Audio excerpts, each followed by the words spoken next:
অপেক্ষায় ছিলাম। Reaction video দেখো, রিঅ্যাকশনটা কি রকম হয় সেটা জানলে কি করে আজকে আনবো?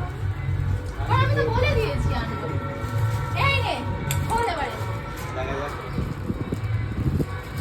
হ্যান্ডমেড হ্যাঁ, আমার দর্শক বন্ধুরা তোমরা তো সবাই জানো আমরা এগুলো কাজ করি তৈরি করে দিয়েছে একদম।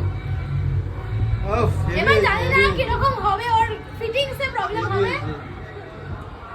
খুব সুন্দর হয়েছে। পর না বলবো হ্যাঁ, কিন্তু ভোলো কোম্পানি ওটাই তো বলছি, ফিটিংস এ প্রবলেম হবে।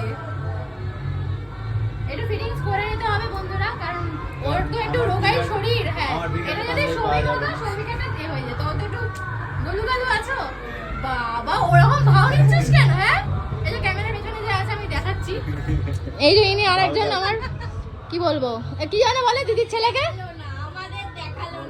এই তো এরা হচ্ছে ফটো দেবে বলে দাঁড়িয়ে আছে, আর এরা দুজন বসে আছে। হ্যাঁ, বোনপো। তো যাই হোক, ওর যা ফিগার আছে ওর একদম হয়ে যেত।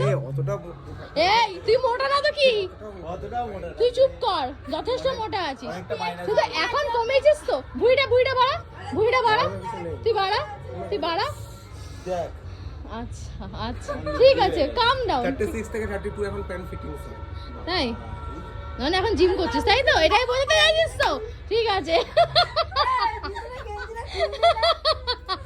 আমি বলেছি পরে নিতে কিরকম লাগে দেখবো, এটাকে স্টিচ করে দিতে হবে।